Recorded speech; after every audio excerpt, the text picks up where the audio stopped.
Greenland പിടിച്ചെടുക്കാൻ സൈനിക നടപടി ഉൾപ്പെടെ ആലോചിക്കുന്നതായി അമേരിക്ക. രാജ്യസുരക്ഷയുമായി ബന്ധപ്പെട്ട വിഷയത്തിൽ പ്രഥമ പരിഗണന ഗ്രീൻലൻഡ് പിടിച്ചെടുക്കുന്നതിലാണെന്ന് വൈറ്റ് ഹൗസ് പുറത്തുവിട്ട പ്രസ്താവനയിൽ പറയുന്നു. ഡെൻമാർക്കിന്റെ നിയന്ത്രണത്തിലുള്ള ഗ്രീൻലാൻഡ് തങ്ങൾക്ക് വേണമെന്ന് ട്രംപ് പലതവണ ആവശ്യപ്പെട്ടിരുന്നു.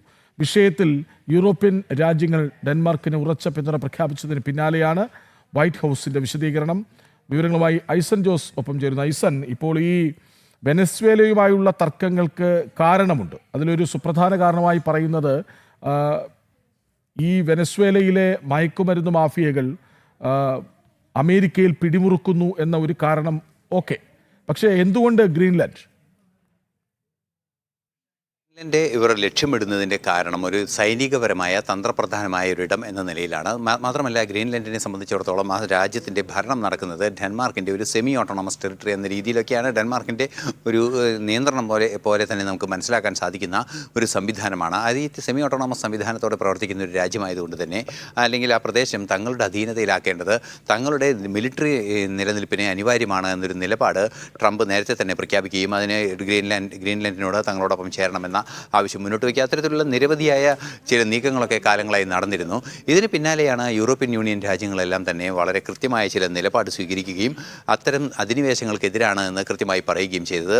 മാത്രമല്ല, ഡെൻമാർക്കിൻ്റെ പ്രധാനമന്ത്രി മെറ്റെ ഫ്രെഡറിക്സൺ ഇക്കാര്യം വളരെ കൃത്യമായി പറയുകയും ചെയ്തു. അത്തരം നീക്കങ്ങളൊന്നും അംഗീകരിക്കാനാവില്ല. അങ്ങനെ അംഗീകരിക്കുകയാണെങ്കിൽ അത്തരം നീക്കങ്ങൾ തങ്ങളുടെ ആരുടെയെങ്കിലും ഭാഗത്ത് ഉണ്ടാവുകയാണെങ്കിൽ നാറ്റോ സഖ്യം തന്നെ ഇല്ലാതാകുന്ന, അല്ലെങ്കിൽ നാറ്റോ സഖ്യത്തിന് തന്നെ നിഷ്പ്രഭമാകുന്ന ഒരു സാഹചര്യം ഉണ്ടാകുമെന്ന നിലപാടാണ് അറിയിച്ചത്. അതിന് പിന്തുണയായാണ് യൂറോപ്യൻ യൂണിയനിലെ വിവിധ രാജ്യങ്ങളും യൂറോപ്യൻ നേതാക്കളെല്ലാം എത്തുകയും ചെയ്തത്. സ്വാഭാവികമായും അത്തരത്തിലൊരു നിലപാട് പുറത്തു വന്നതാണ് ഇപ്പോൾ ഏറ്റവും പ്രാധാന്യത്തോടെ നോക്കിക്കാണേണ്ടത്. ട്രംപിൻ്റെ താല്പര്യങ്ങൾ അത്തരത്തിലാണ് എന്ന് തിരിച്ചറിവിൻ്റെ അടിസ്ഥാനത്തിൽ യൂറോപ്യൻ രാജ്യങ്ങളും ഒക്കെ തന്നെ കൃത്യമായും ഡെൻമാർക്കിനും ഗ്രീൻലാൻഡ് അക്വയർ ചെയ്യുന്നതിനെതിരെയും നിലപാടെടുക്കുകയും ചെയ്തൊരു സാഹചര്യത്തിലാണ് വീണ്ടും അമേരിക്കയുടെ ഭാഗത്തു നിന്ന് കടുത്ത ചില നിലപാടുണ്ടായിരിക്കുന്നത്. അമേരിക്കയുടെ ഭാഗത്തു നിന്നുണ്ടായിരിക്കുന്ന നിലപാട് എന്ന് പറയുന്നത് ആവശ്യമെങ്കിൽ സൈനിക നടപടി ഉൾപ്പെടെ സ്വീകരിക്കുമെന്നാണ്.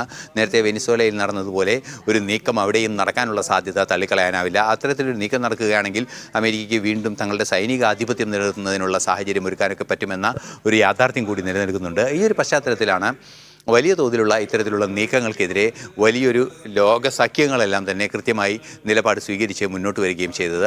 ആ ഒരു പശ്ചാത്തലമാണ് ഇപ്പോൾ നിലനിൽക്കുന്നത്. തീർച്ചയായും നാറ്റോ രാജ്യങ്ങളെ സംബന്ധിച്ചിടത്തോളം, നാറ്റോ സഖ്യത്തെ സംബന്ധിച്ചിടത്തോളം ഇത്തരമൊരു നീക്കമുണ്ടാവുകയാണെങ്കിൽ, നാറ്റോയുടെ നിലനിൽപ്പിനെ ബാധിക്കുകയാണെങ്കിൽ അത് വലിയ രീതിയിലുള്ള ആഘാതങ്ങൾ ഉണ്ടാക്കുകയും മറ്റ് ചില ക്ലസ്റ്ററുകൾ രൂപീകരിക്കപ്പെടുക, സൈനിക ക്ലസ്റ്ററുകൾ രൂപീകരിക്കപ്പെടുന്ന ഒരു പശ്ചാത്തലത്തിലേക്ക് കാര്യങ്ങൾ ചെന്നെത്തുകയും ചെയ്യുമെന്നാണ് മനസ്സിലാക്കാൻ സാധിക്കുന്നത്. ഈ ഒരു പശ്ചാത്തലത്തിലാണ് കടുത്ത നടപടിയിലേക്ക് കാര്യങ്ങൾ എത്തുന്നത് എന്നാണ്, അല്ലെങ്കിൽ സൈനിക നടപടികളിലേക്ക് നീങ്ങുമെന്ന് അമേരിക്കയുടെ ഭാഗത്തു നിന്നുള്ള പ്രസ്താവനകളെല്ലാം തന്നെ പുറത്തു വരുന്നത്. കൃഷ്ണരാജ്. ഗ്രീൻലൻഡ് പിടിച്ചെടുക്കാൻ സൈനിക നടപടി ഉൾപ്പെടെ ആലോചിക്കുന്നതായി അമേരിക്ക വ്യക്തമാക്കുന്നു. വിവരങ്ങൾ നൽകുകയായിരുന്നു ഐസൻ ജോസ്.